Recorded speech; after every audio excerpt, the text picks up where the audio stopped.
친구들 안녕하세요. 한 주 동안 잘 지냈나요? 벌써 8차시까지 됐는데요. 아직까지 친구들을 직접 못 만나서 너무 속상하지만 우리는 건강이 더 중요하니까요. 오늘도 영상 수업으로 함께 해봐요. 오늘의 학습 목표는 극본 소리내어 읽기입니다. 학습 활동은 첫 번째로 이야기 정리, 인물에게 물어보기, 호흡 연습, 소리내어 읽어보기입니다. 자, 그럼 오늘도 힘차게 수업 시작해 볼까요? 다음 활동은 이야기 정리인데요. 선생님이 지난 시간에 숙제 냈는데 혹시 다 했을까요, 친구들? 바로 교과서에 나오는 토끼의 재판 읽어오기 였는데요. 자, 그럼 이야기 정리 한번 같이 해볼게요. 282쪽 한번 펴볼까요? 거기 윗부분에 보면 토끼의 재판 앞부분 이야기를 정리해봅시다 라고 나와 있는데, 우리 친구들이 숙제로 읽었던 부분은 이야기를 다 읽은 게 아니라 앞부분만 나와 있는 거였어요. 자, 거기 그림 첫 번째 보면 사냥꾼들은 잡은 호랑이를 괴짝에 넣어두고 물을 마시러 감이라고 적혀 있죠. 자, 일단 우리가 교과서에서 이 번호에 해당하는 부분이 어디까지인지를 체크를 해야 줄거리를 정리하기가 쉬울 것 같아서 같이 한번 체크해 보도록 할게요. 자, 일단 1번에 해당하는 거 물을 마시러 간다 까지니까 278쪽 처음부터 279쪽에 보면 호랑이 대사 그냥 쭈그리고 앉는다 까지가 1번 그림에 해당하는 부분일 것 같아요. 자, 그리고 282쪽에 우리 2번 그림 한번 볼까요? 나그네가 나타난 그림이죠. 그리고 3번 그림을 보면 문이 열린 후에요. 그러면 나그네가 나타나서 문 열기 전까지가 2번 그림이구나 라고 볼 수 있겠죠. 그럼 교과서로 다시 넘어와서 279쪽 거기 나그네가 지나간다 부터 280쪽에 네 번째 줄 보면 나그네가 문을 열자 나와 있죠. 자, 2번 그림은 문을 열기 전까지니까 그 위에까지 호랑이 대사 배가 고파서 눈이 빠질 지경입니다 까지가 2번 그림이라고 체크할 수 있겠어요. 자, 그럼 3번 그림은 어디까지인가? 282쪽에 호랑이가 잡아먹으려고 하는 그림이 보이죠? 자, 4번 그림의 소나무가 보여요. 소나무한테 가기 전까지가 3번 그림이구나 라고 생각을 할 수가 있겠죠? 자, 그럼 교과서로 가서 280쪽에 나그네가 문을 열자 부터 시작을 해서 자, 281쪽에 보면 소나무님 소나무님 이라는 대사가 나오죠. 그 전까지겠죠? 그러면 3번 그림은 280쪽까지구나 라고 체크할 수가 있어요. 자, 그리고 282쪽 다시 돌아와서 4번, 5번 그림을 보니 4번은 소나무, 5번은 길에게 묻는 장면이 나와요. 자, 그럼 4번 그림은 281쪽에서 어디까지일까요? 길한테 가기 전까지겠죠. 그래서 맨 위에 소나무님 소나무님부터 호랑이의 자 어때? 내가 옳지 라고 하는 부분까지가 4번이라고 체크할 수 있겠어요. 자, 그러면 5번은 당연히 그 밑에부터 끝까지가 5번이겠죠? 자, 이렇게 이야기를 일단 그림에 따라서 어디부터 어디까지구나 라고 체크를 하면 조금 더 파악하기가 쉬울 것 같아요. 같이 체크를 했으니까 그럼 2번부터 한번 이야기 정리를 해볼게요. 2번에 해당하는 부분을 친구들이 먼저 한번 읽어볼게요. 아까 체크한 2번 부분만 한번 정지 버튼 누르고 읽어볼까요? 확인을 했다면 선생님하고 같이 정리해 보도록 해요. 호랑이가 지나가는 나그네에게 구해달라고 하자 잡아먹지 않겠다는 약속을 믿고 나그네가 문을 열어줌. 친구들은 조금 더 내용을 넣을 수도 있고 더 짧게 넣을 수도 있겠죠? 선생님이 하는 거는 참고하라고 같이 하는 거니까요. 선생님 전 조금 다르게 정리하고 싶어요 하면 본인 생각대로 자유롭게 적어보도록 해요. 자, 그럼 3번으로 넘어가 볼게요. 280쪽에 우리 체크했던 부분 한번 읽어볼까요? 나그네가 문을 열자 호랑이가 나그네를 잡아먹으려 함. 자, 이렇게만 적어도 되고요. 아니면 조금 더 덧붙이고 싶으면 둘 중 누가 더 옳은지 소나무에게 물어보기로 함. 이 내용까지 적어도 상관없겠죠? 교과서 281쪽 4번에 해당하는 부분 한번 읽어볼까요? 이 부분은 정말 간단하게 정리해도 괜찮을 것 같아요. 소나무에게 물으니 호랑이가 옳다고 함. 자, 5번으로 바로 넘어가서 교과서 281쪽 내용 한번 확인해 볼게요. 네, 5번 내용은 길에게 한 번 더 물으니 호랑이가 옳다고 했고 나그네에겐 마지막 기회가 남음이라고 정리해 볼 수 있겠어요. 자, 282쪽에 보면 3번에 인물에게 물어보기 놀이가 나와요. 이 놀이는 한 친구는 정한 인물이 되는 거고 한 친구는 질문자가 되는 거예요. 그 인물에게 궁금한 점을 묻고 등장인물이 된 친구는 그 인물이라고 생각하고 대답을 하는 놀이인데요. 거기 오른쪽에 보면 호랑이가 자신을 잡아먹으려고 할 때 나그네는 기분이 어땠을까요? 라고 나와 있어요. 그래서 한 친구가 나그네를 맡은 친구에게 호랑이가 잡아먹으려고 할 때 기분이 어땠어요? 라고 물어볼 수 있겠죠. 자, 그럼 어떤 대답이 나올 수 있을까요? 호랑이가 잡아먹으려고 할 때 나그네는 어떤 기분이 들었을까요? 네, 어떤 친구는 너무 무서웠어 라고 하는 친구도 있을 것이고 호랑이를 구해준 걸 후회했어 라고 하는 친구도 있을 것이고 아, 시간을 되돌리고 싶어 라고 대답하는 친구들도 있을 거예요. 이렇게 인물에 대한 질문도 다양하게 나올 수가 있고 그에 따른 대답도 다양하게 나올 수가 있어요. 선생님이 활동 퀴즈에 어떤 인물에게 어떤 질문을 하고 싶나요? 라는 문제를 내려고 하다가 우리 친구들이 조금 어려워할 수도 있을 것 같아서 선생님이 질문을 하고 친구들은 그 인물이 되어서 대답하는 퀴즈를 냈으니까요. 한번 잘 풀어보도록 해요.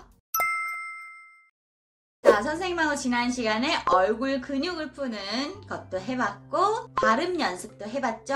오늘은 호흡 연습을 해볼 건데요. 준비물이 있어요. 자, 우리 친구들 집에 휴지 있죠. 휴지 한번 꺼내볼게요. 두루마리를 이렇게 한 2칸 정도 떼서 준비하면 좋을 것 같아요. 우선 호흡 연습을 하는 이유는 우리가 이렇게 평소에 말을 할 때나 노래를 부를 때나 이렇게 소리를 낼 때는 호흡을 이용해서 소리가 나오는 건데요. 호흡을 세게 불면 목소리가 이렇게 커지고요. 호흡을 작게 불면 이렇게 목소리가 작아져요. 그래서 호흡 연습을 해볼 거예요. 자, 일단 휴지 우리 친구들 준비하고요. 자, 휴지를 이렇게 들고요. 휴지를 날린다고 생각하고 불어볼 건데요. 일단 우리 친구들 한번 불어볼까요? 자, 됐죠? 두 손으로 잡고 해도 되는데 선생님 얼굴을 가리니까 이렇게 지금 할게요. 자, 먼저 휴지를 짧게 5번 불어볼 거예요. 자, 선생님 먼저 해볼게요. 이렇게. 자, 우리 친구들도 같이 한번 해볼까요? 시작! 네, 호흡을 짧게 여러 번 뱉어봤고요. 자, 이번에는 길게 내뱉어 볼 건데요. 5초 동안 내뱉어 보는 거예요. 선생님 먼저 해볼게요.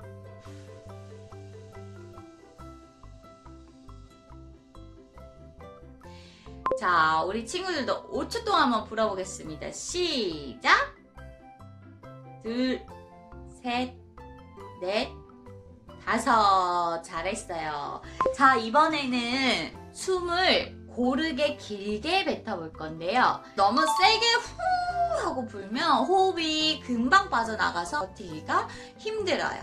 그래서 세게 부는 것이 아니라 약하고 길게 내뱉는 거예요. 선생님 먼저 해볼게요. 7초.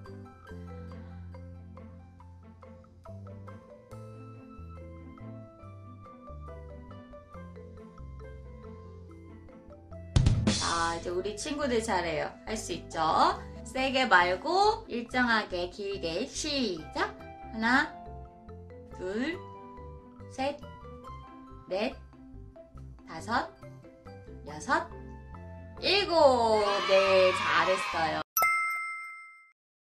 자, 오늘도 소리내서 대본을 읽어볼 건데요. 교과서 279쪽에 10번째 줄에 보면 반가운 목소리로 나그네님이라고 부르는 호랑이의 대사가 있죠. 아까 호흡 연습하기 전에 선생님이 목소리를 크게 낼 수도 있고 작게 낼 할 수도 있다고 했는데요. 이 상황에 어떤 크기의 목소리가 어울릴까요, 친구들? 자, 호랑이가 괴짝에서 배도 너무너무 고프고요. 아, 빨리 여기 괴짝을 나가야겠어 라고 생각을 하고 있는데 그때 자기를 구해줄 나그네가 나타난 거예요. 그러면 정말 너무 반갑고 나그네가 들리도록 크게 얘기하겠죠. 그래서 거기 지문에도 보면 반가운 목소리로 라고 나와 있죠. 그래서 정말 반갑고 큰 목소리로 나그네님! 이라고 부를 것 같아요. 이렇게 상황이나 성격에 따른 말투를 생각하면서 한번 소리내서 읽어보도록 하겠습니다. 교과서 283쪽 보면 먼저 호랑이의 대사를 우리가 해볼 건데요. 성격과 상황에 맞는 말투를 상상해서 해볼게요. 자, 왼쪽 친구가 말하고 있어요. 살려달라고 사정할 때에는 간절한 말투로 말할 거야. 간절한 말투, 동그라미 쳐볼까요? 자, 살려달라고 사정하는 대사를 간절한 말투로 한번 해볼게요. 교과서 279쪽에 12번째 줄. 나그네님, 저를 좀 구해주십시오 대사인데요. 간절한 말투. 본인이 호랑이라고 생각해보세요. 빨리 이 괴짝에서 나가고 싶죠. 그러니까 간절한 말투로 나그네님, 저를 좀 구해주십시오. 자, 선생님은 이렇게 한번 해봤는데요. 친구들은 그 밑에 14번째 줄 대사. 나그네님, 제발 문고리를 따고 문짝을 좀 열어주십시오. 이 대사를 한번 간절한 말투로 해볼까요? 네, 잘 했나요? 네, 자, 다음 283쪽 남자친구가 하는 말 한번 들어볼까요? 뻔뻔한 성격이라면 괴짝 밖으로 나와서는 크고 당당한 목소리로 말할 것 같아. 당당한 목소리 동그라미 쳐볼까요? 자, 괴짝 밖으로 나와서 하는 대사 280쪽 7번째 줄. 괴짝 속에서 한 약속을 괴짝 밖에 나와서도 지키라는 법이 어디 있어? 라는 대사 크고 당당한 말투로 하하, 괴짝 속에서 한 약속을 괴짝 밖에 나와서도 지키라는 법이 어디 있어? 네, 자 그럼 우리 친구들은 거기 밑에 있는 대사 눈에 모르기는 사람이 더하지. 그러니까 사람은 보는 대로 잡아먹어도 괜찮아 라는 대사를 크고 당당하게 한번 해볼게요.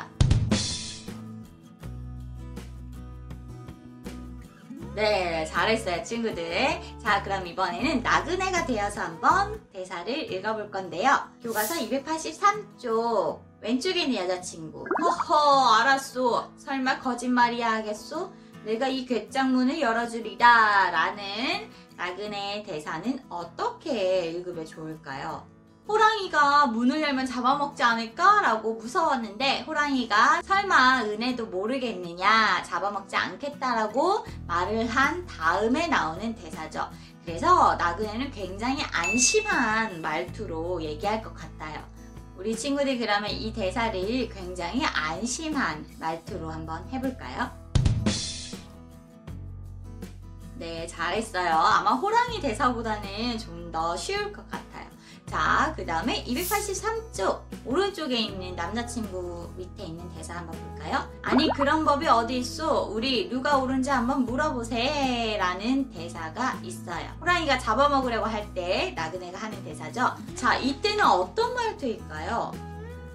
선생님 생각에는 이 상황을 어떻게든 벗어나야 되니까 굉장히 다급할 것 같고요. 그리고 호랑이가 진짜 잡아먹을지도 모른다는 생각에 좀 무서울 것 같기도 해요. 그러면 다급하고 무서운 말투로 한번 친구들이 대사를 읽어볼까요? 네, 잘했어요 친구들. 아직도 어색한 친구들도 있고 부끄러운 친구들도 있겠지만 조금씩 우리가 지난 시간부터 대사를 소리내서 읽어보는 경험을 하고 하다 보면 언젠가는 좀 더 자신감 있게 대사를 할 수 있을 거예요. 그러니까 꼭 소리를 내서 읽어보도록 해요. 자, 오늘 8차시 수업도 드디어 끝이 났습니다. 자, 우리 친구들 이제 앞으로 2차시 수업만 남았는데요. 남은 2차시 수업도 비록 영상 수업이지만 선생님과 함께 재미있는 연극 수업이 되었으면 좋겠습니다. 자, 그럼 우리 다음 시간에 만나요. 안녕!